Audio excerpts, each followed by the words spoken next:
Hey guys, welcome back to the channel. So this video is the part 2 to the brands I want to try in 2019. These are the brands that I have absolutely no interest in trying at all in 2019, 2020, 2035, any of these years. Not interested in them. And it's not necessarily that I have a problem with the brand. Some of the brands I do have problems with. Pretty much it's just not really interested in trying them. So we're going to go through this little list. I have about 7 products. We'll see how many we get through. But I'm going to tell you what, who, and why, and then you can leave down in the comments below if you've tried them, if I should try them, and why I should try them. Because if I need to try these brands, I need a pretty good reason, because my mind has been formed. I mean, honestly, we go through Instagram and YouTube, and we're just inundated with thousands of different brands. So I kind of have to decide with looking at people's social medias and the products themselves, whether I want to try something or not. And pretty much once I've made that decision, I just stop following, caring, and paying any attention to them. So that's nearly where I'm at with these brands, or I pretty much am there. And yeah, so if you like this video, give it a thumbs up. You might as well subscribe to the channel if you've not yet done it, because what are you doing here if you haven't subscribed? And yeah, don't forget to comment down below. Have you tried these brands? Have you not? What's your take? What's the sitch? Let me know. But yeah, let's get right into this. So the first brand that I really have no interest in trying is Agent Nateur. Now this is a green beauty brand that's quite vocal on Instagram. So they have a couple different products. None of them seem very interesting to me. So Agent Nateur is a brand that I'm really not interested in for a few different reasons. One, I think that their products seem quite unimpressive for their price. They are heavily priced for what they are. And two, the woman kind of annoys me on Instagram. She definitely comes out as an authority on all things health, beauty, and the world, which is totally fine. Everybody's has their right to an opinion. Like I always say, opinions are like assholes. Everyone has one. You just have to decide whether you show yours or not. I usually don't. But she does. She will inundate Instagram with these posts and information and a lot of like anti-vaccine type of things, which I'm not taking a stance on that. Everybody, again, has their feelings on that. But it's a lot to handle. I've followed her Instagram just because I found her, but it's quite extreme. So let's look at this first product. We have the Holy C Calcium and Vitamin C Duo. This is $120 and you get 15 mils of product. So that's quite expensive. You can get the L-ascorbic acid from The Ordinary for I think $7. Now this doesn't even use L-ascorbic acid. This uses French patented calcium from vegetables and sodium ascorbyl phosphate. So in this vitamin C powder, usually you would see a vitamin C powder that is L-ascorbic acid, and the reasoning behind that would be L-ascorbic acid is notoriously unstable, so the theory is that keeping it in powdered form, you can activate it when you're ready. You can add it to your serum, add it to a cream, whatever, or add it to water, and you have a fresh activated vitamin C serum. What's kind of interesting about this one is she uses a vitamin C derivative, which usually you would use a derivative when you have the product already activated. So I'm not totally sure if I can be sold on a product that's calcium and sodium ascorbyl phosphate in a powdered form for $120. Of course, you have to do it in this trio. You have to use the holy oil and the holy water. All of our products are holy whatever. And this says, works best when used with holy water and holy oil, and must be activated with holy water. So we have a $120 powder that has to be activated with $120 oil and the $88 holy water. Now let's take a look at this holy water, because this is $88 and it's the Pearl and Rose Hyaluronic Acid Toner. Now I'm all for a hyaluronic acid toner, sounds beautiful. But let's take a look, see at these little ingredients. So it's rose water, lavender water, hyaluronic acid, some extracts, and pearl powder. For $88. So let's look at this skincare routine. $120 for the oil, $120 for the serum, so or powder, we're at $240. And then we have an $88 toner, so we're at $328 for 3 products.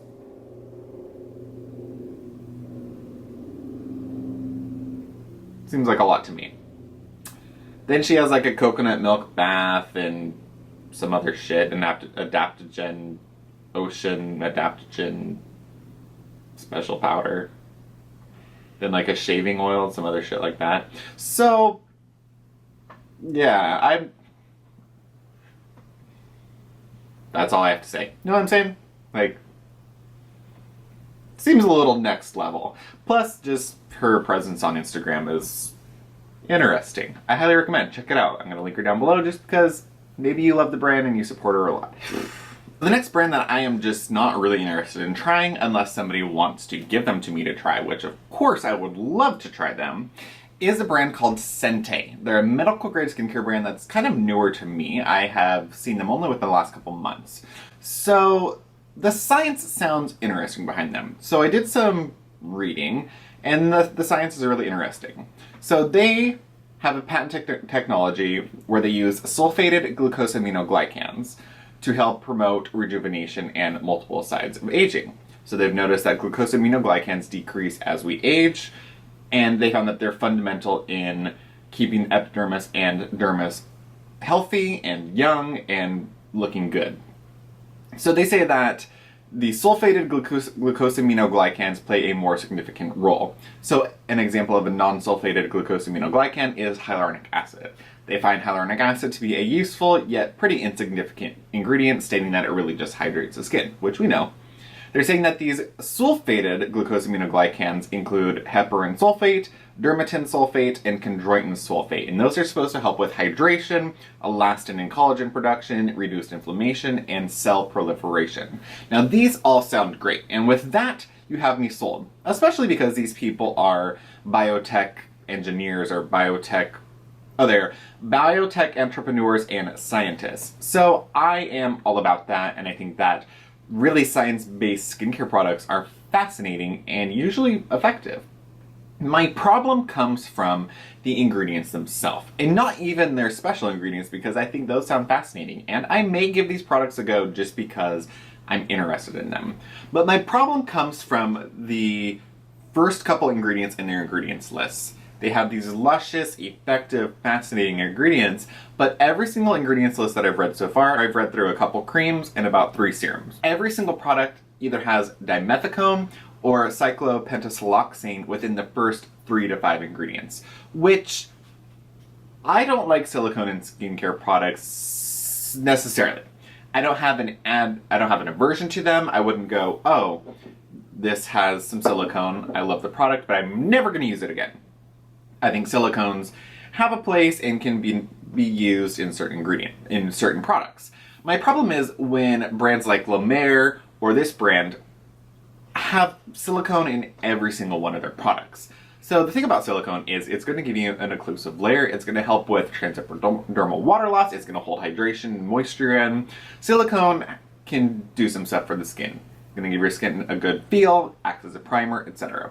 The problem is when you have a bunch of products that have silicone in them, it slows down the absorption of your active ingredients. So it might not totally stop the absorption of these ingredients, but it will sure as hell slow down the absorption.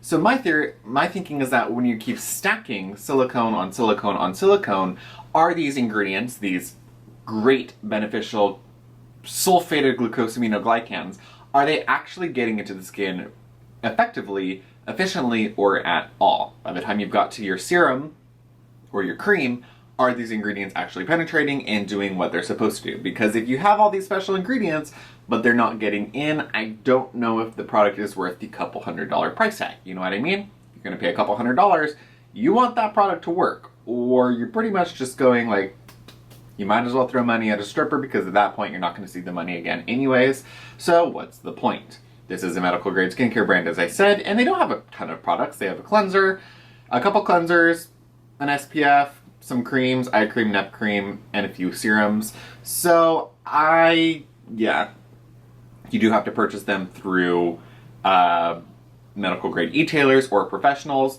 so it's not necessarily easy to get. You have to purchase it through certain routes, but I don't know if a brand like this is not worth it. I'm curious to see if anybody has tried Sente. I've seen a lot of medical estheticians on Instagram rave about them, but just reading through their ingredients list, I kind of struggle with believing in the product. But if you've used them, let me know in the comments down below because I will gladly eat my words if I'm wrong.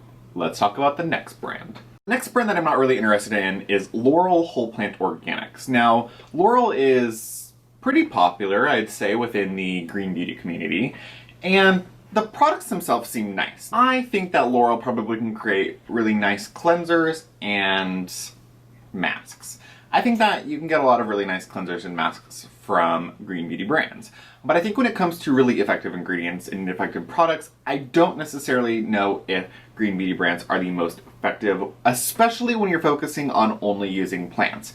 And that is Laurel's, as the name suggests, they're Laurel Whole Plant Organics. So the thing about Laurel is she believes in sourcing some of the really best ingredients in her area. So she's in Sausalito, California, which is kind of near San Francisco. She believes in sourcing the best bioactive plants within a 100-mile radius of her production plant. So she goes to the farms, looks for the best quality plants and flowers and herbs and stuff, which I think is really quite remarkable. I think that's really great, and I think that if you're going to have a green beauty brand, that's the way to do it. Get the best stuff, the closest to you, and really capitalize on that. She processes the plants in-house and has a lot of knowledge about plants and really has a heavy emphasis on treating and working with the lymph system. Now, I love all of that. My problem comes from the fact that she just uses plants. She uses the whole plants. She doesn't believe in using isolates, so something like L-ascorbic acid wouldn't be found in her products. She believes that the plants work together synergistically and all the compounds in the plants can work together synergistically, so you use the whole plant, which does make sense. The synergy of the plant's compounds makes sense. I get that. However, I don't know if rubbing twig sticks and berries on your face are really going to do the things that she claims. So she has antioxidant serums, she has hyperpigmentation serums, acne serums, and what these are basically oils and extracts that she's claiming will cure or help these problems, which I don't know if they will. I'm not of the belief that just rubbing an oil or a powder or a berry on your face is really going to cure things like sun damage, antioxidant support, anti-inflammatory support. I just don't see that. And the products aren't horribly expensive. I mean, you'll get an ounce of a oil serum for $88. So for the quality, I think that that's worth it. I wouldn't buy serums or elixirs. I don't know if I'd buy that from her though. I think if you were looking for a high quality balm, something similar to like a Blue Cocoon, something that's going to have some beautiful oils and waters and whatever in it, I think that Laurel would be your place. So I might turn towards her for cleansers, masks, and balms. I know a lot of people really love her brand. So I don't dislike the brand. I think that she's a cool woman. I think her brand is interesting. I think she has nice ingredients. I just don't see it in terms of effectivity. Alright guys, so the next brand that I'm just really not interested in at all is Glow Recipe. Now, I love the Glow Recipe e-tailer. I think the two girls that run it are really cool. They seem super sweet.